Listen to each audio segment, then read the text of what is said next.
एक बड़े लक्ष्य को पाने के लिए आवश्यक होता है एक बड़ा सा धैर्य और एक सटीक और बड़ी सी योजना, क्योंकि समीक्षा अधिकारी और सहायक समीक्षा अधिकारी एक शानदार पद है और यूपीपीसीएस से जस्ट एक स्टेप नीचे है और इसकी पूरी परीक्षा में लगभग 6 से 8 महीने का समय लग जाता है।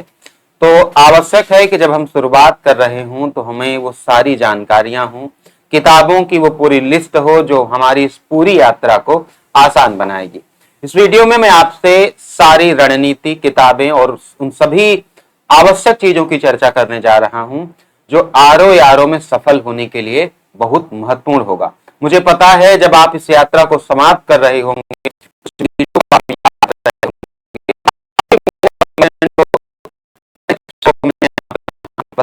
स्वागत है दोस्तों, मैं हूं अतुल तिवारी और आप देख रहे हैं गाइडर यूट्यूब चैनल। सबसे पहले समझते हैं क्या है आरओ यारो। तो ये सचिवालय में समीक्षा अधिकारी और सहायक समीक्षा अधिकारी का पद है जो कि काफी शानदार पद है, सैलरी के हिसाब से और जीवन के हिसाब से भी। सबसे पहले समझते हैं कि इसका नोटिफिकेशन कब तक आएगा, क्योंकि उसके बिना तो कोई स्टेप आगे बढ़ना ही नहीं है। फिलहाल की जो सूचनाएं हैं, फिलहाल के जो संभावनाएं हैं, उस हिसाब से इसका जो नोटिफिकेशन है वो अगस्त लास्ट में यानी इसी महीने के लास्ट में या सितंबर के पहले पखवाड़े में लगभग 8-10 दिन के अंदर ही आपके सामने आ जाएगा। पिछले दिनों ही इसके जो अर्हता विवाद था उसकी समाप्ति हुई, तो अब पूरी उम्मीद है कि ये विज्ञापन इन तारीखों के मध्य ही आपके पास आ जाएगा। फिर अगर ऐसा होता है कि यह विज्ञापन इन तारीखों पर आता है तो इसकी परीक्षा कब तक संभावित होगी, तो लगभग नवंबर मध्य हम अभी मानकर चल सकते हैं कि मिड नवंबर में इसकी लगभग परीक्षा हो रही होगी। मतलब आपके पास वही 90 से 100 दिन के आसपास रहेंगे मेरे अंदाजे से, जो अभी की जानकारियां हैं। पदों की संख्या भले ही आपको अलग अलग चैनल्स के माध्यम से कम ज्यादा बताई जा रही हो, लेकिन जो मेरी जानकारी है उस हिसाब से पदों की संख्या 300 से अधिक ही रहेगी और ये पुख्ता जानकारी है। अब हम समझते हैं कि आगे का क्या प्रोसेस है। आप हमारे टेलीग्राम चैनल गाइडर अतुल से जुड़ सकते हैं या आप हमें आरओ यारो लिखकर 8400030108 इस नंबर पर मैसेज कर सकते हैं तैयारी के लिए। देखिए, चयन की 2 प्रक्रिया है, प्री और मेंस, यानी कि एक प्री परीक्षा होगी और एक मेंस परीक्षा होगी। जो आपकी प्री परीक्षा होगी उसके नंबर आपके मेरिट में नहीं जुड़ेंगे, यानी जब आप प्री क्वालिफाई करोगे देन आपको मेंस की परीक्षा में बैठने का मौका मिलेगा। मौका यानी कि जब आप मेंस में बैठ रहे होगे तो प्री के सारे नंबर बेकार हो चुके रहेंगे, आपकी मेरिट केवल और केवल मेंस के नंबरों से बन रही होगी, है ना। तो हम यहाँ पे प्री एग्जाम की प्लानिंग करेंगे, योजनाएं समझेंगे, मेंस की प्लानिंग में अलग से एक वीडियो बना देंगे।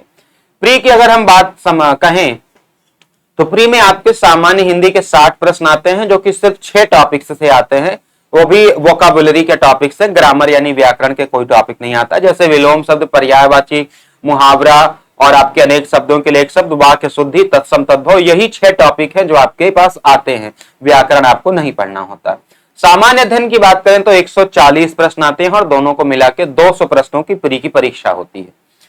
ये ऑफिशियल सिलेबस मैंने यहाँ पे लिख रखा है, एकदम कायदे से हिंदी का पूरा सिलेबस प्री का लिख रखा है और उसी तरह हमने 60 नंबर का ये सिलेबस है, उसी तरह हमने जीएस का भी सिलेबस आपकी स्क्रीन पर लिख रखा है जो आपके लिए बहुत बेनिफिशियल होगा। ये कंप्लीट ये आपका सिलेबस है बाईं तरफ, और ये पिछली साल 2021 में जब परीक्षा हुई थी उस समय कितने सेक्शन से कौन से नंबर आए थे, कितने प्रश्न आए थे, वो भी हमने एनालिसिस करके लिख रखा है।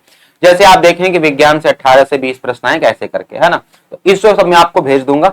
अब मैं मेन इंपॉर्टेंट बात करता हूं कुछ किताबों के जो आपके चयन में महत्वपूर्ण भूमिका निभा रहे होंगे। तो किताबों में सबसे पहले हिंदी की किताब समझते हैं। तो हिंदी के लिए आपको प्रतिदिन का अभ्यास करना पड़ेगा और आपको कुछ मानक किताबें आपके पास होनी चाहिए। किताबें जब भी खरीदे मानक ही खरीदे, सस्ती और ऐसे है ना उल जलूल के प्रकाशन से कोई किताब ना खरीदें। जैसे पहली किताब आप हरदेव बाहरी ले सकते हैं, दूसरी किताब आप वासुदेव नंदन की ले सकते हैं, और इसके अलावा जो आपके पास किताब हो वो घटना चक्र पूर्वावलोकन हो, जिसमें सभी पेपर्स के आपके वोकाबुलरी सेक्शन देखे नहीं। देखो पूर्वावलोकन में जैसे एक तो आरओ यारो स्पेशल भी आती है, उसको भी आप ले सकते हैं। अगर आपके पास पहले से हिंदी पूर्वावलोकन है तो उसमें से वो 6 टॉपिक्स आप देख लें जो आरओ यारो में आते हैं, व्याकरण के टॉपिक आपको नहीं देख रहे हैं, ठीक है। ये तो आपकी हो गई हिंदी की बात। बाकी आप पीवाईक्यू की प्रैक्टिस करते रहें, है ना, कुछ नोट्स अगर कहीं से आपको मिल जाए उसकी व्यवस्था कर ले, बस इतना ही हिंदी में पर्याप्त होगा। इतने से लगभग 55 से 58 नंबर लाए जा सकते हैं। हम अब बात करते हैं दोस्तों अपने जीएस सेक्शन की, यानी कि जो सामान्य अध्ययन का अपना हिस्सा है, और उससे रिलेटेड कौन कौन सी पुस्तकें हैं जो हमको एकदम अपने नजर में रखनी पड़ेगी। वैसे तो सामान्य अध्ययन एक बड़ा हिस्सा है और इसकी तैयारी समय से पहले करनी चाहिए। मतलब अगर आपका कोई सपना है कि आप विज्ञापन आने की तिथि से पूरा एकदम कंप्लीट कर लेंगे, तो मुझे लगता है आप थोड़ा भ्रम में हैं। इसके लिए पर्याप्त समय होना चाहिए, क्योंकि एक बहुत डिटेल सिलेबस इसका आपको देखने को मिलेगा। इतिहास में आप प्राचीन इतिहास, मध्यकालीन और आधुनिक भारत के इतिहास के लिए परीक्षा दृष्टि की किताब ले सकते हैं, जो कि पतली पतली आती है, बहुत ज्यादा मोटी भी नहीं है, और ये आरओ के लिए बिल्कुल पर्याप्त रहेगी। परीक्षा दृष्टि की किताब प्राचीन के लिए भी, मध्यकालीन के लिए भी, और आपके आधुनिक भारत के लिए पतली पतली किताबें आती हैं परीक्षा दृष्टि प्रकाशन से। दूसरा आपका संविधान और पर्यावरण, इन दोनों ही चीजों के लिए आप परीक्षा वाणी की किताब ले सकते हैं। और इसके साथ और क्या करना है वो मैं आगे आपको बताऊंगा। पहले हम किताबों की बात कर लें कि कौन कौन सी किताबें आपके पास होनी चाहिए। संविधान और पर्यावरण के लिए परीक्षा वाणी की किताब होनी चाहिए। यूपी जीके के लिए या तो आप अभ्युदय कोचिंग के नोट्स उसके मिल जाए तो वो ले लीजिए, या फिर आप घटना चक्र की तथ्य सार, ये एक इंपॉर्टेंट स्टेप होगा यूपी जीके के लिए। उसके बाद अगर हम कृषि और जनसंख्या की बात करें तो इसके लिए आपको किसी भी किताब की आवश्यकता नहीं रहेगी। इसके लिए हम आपको गाइडर के ही, यानी हमारी ही संस्था के हैंड रिटन नोट्स हम प्रोवाइड करेंगे, जो कि फ्री ऑफ कास्ट रहेंगे। और इसमें हम आपकी कृषि और जनसंख्या 100% कवर कर रहे होंगे, कोई किताब लेने की आवश्यकता नहीं रहेगी। नेक्स्ट आपका रहेगा करंट अफेयर्स। करंट अफेयर्स के लिए आप डेली करंट अफेयर्स दे सकते हैं। इसके अलावा क्रॉनिकल की मैगजीन आती है 30 रुपए वाली, ज्यादा महंगी वाली नहीं, 30 रुपए वाली मंथली 30 रुपए वाली मैगजीन आपके पास हर महीने की होनी चाहिए। जब परीक्षा नजदीक आ रही होगी तो आप किसी भी वार्षिक संकलन जैसे एडुटेरिया की किताब या घटनासार की किताब लेके आप इसका रिवीजन कर सकते हैं। ये तो करंट अफेयर्स की बात हो गई। और करंट अफेयर्स की थोड़ा डीप वीडियोज भी देख लें अगर कोई ना, और भी मैगजीन्स हैं क्योंकि इसके सवाल काफी शानदार आते हैं। फिर बात करते हैं आपके एक अनिवार्य स्टेप कौन सा है, तो आपके पास सभी ही विषयों के घटना चक्र पूर्वावलोकन की किताब होनी चाहिए। वो किस लिए? वो आपके प्रैक्टिस के लिए, पैटर्न के लिए, और आपके ज्यादातर सवाल यहां से रिपीट भी हो सकते हैं। जो पीसीएस में या और अन्य राज्यों के लोक सेवा की परीक्षाओं में, जैसे बिहार की, छत्तीसगढ़ की, तो पूर्वावलोकन में सभी प्रश्नों का संकलन है और उसके नीचे उसकी संपूर्ण व्याख्या भी है। ये एक इंपॉर्टेंट है, मतलब इसको तो करना ही करना है, चाहे आप बाकी किताबें ना ही लें, लेकिन ये आपको करना ही करना है। मतलब ये तो पूर्वावलोकन लेना पड़ेगा और उसके एक एक प्रश्न को पढ़ना पड़ेगा। इसके अलावा मैं आपसे ये कहूंगा कि पिछले 5-6 सालों में लोक सेवा आयोग के द्वारा और यूपी SSSC की जो अच्छी परीक्षाएं जैसे लोअर वगैरह हो गई, मंडी परिषद वगैरह हो गई, उनके 5 सालों के पेपर्स जरूर देख लें। कम से कम उनके सामान्य अध्ययन के प्रश्न तो जरूर से जरूर देख ले। और हिंदी में जो वोकाबुलरी का सेक्शन है, ये 2 सेक्शन आपको सभी पेपर्स से 5 सालों के तो देखना ही देखना है, ये आप छोड़ नहीं सकते। ये जितना भी यहां पे लिख रखा है इस वाली स्लाइड में सब अनिवार्य है। इसके अलावा आपके पास बहुत कम समय में रिवीजन करने के लिए आप किरण की जीके ले सकते हैं, या आप लूसेंट की जीके आपके पास होगी, या आप उसको ले भी सकते हैं और उसको 1-2 बार आप पढ़ सकते हैं क्विक रिवीजन के लिए। जब आप नोट्स बनाएं, जब आप किताबों से पढ़ रहे हो, चाहे वो परीक्षा दृष्टि की किताब हो, चाहे वाणी की किताब हो, चाहे घटना चक्र की किताब हो, तब उसी के बगल में आप चाहें तो एक सादा कागज रखें हर पेज में और उसमें अपने शॉर्ट और रिवीजन नोट्स बनाते चलें, या फिर आप हाइलाइटर से उन चीजों को हाईलाइट कर दें, या एक ग्राफ की ब्रैकेट्स के अंदर उन चीजों को कवर कर दें, रख दें, ताकि जब आप अंतिम समय में रिवीजन कर रहे हो तो आपको किसी क्रैश कोर्स, किसी नोट्स की आवश्यकता ना पड़े, अपने ही नोट्स से आप रिवाइज कर लें। अगर आप इन चीजों को फॉलो करते हैं तो जो मैंने लिखा है कि आप शून्य से सचिवालय तक पहुंच जाएंगे।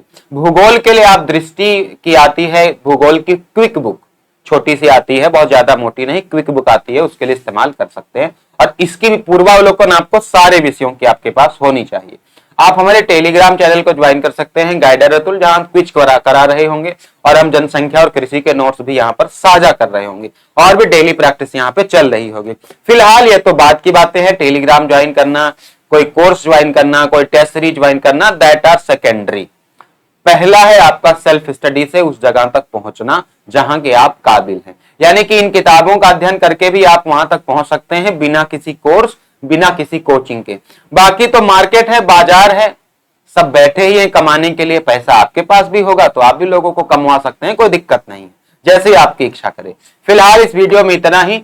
हाँ, या जरूर है कि इन चीजों को फॉलो करके आप उन सब चीजों को हासिल कर सकते हैं जो आप पैसा देकर भी हासिल कर सकते हैं।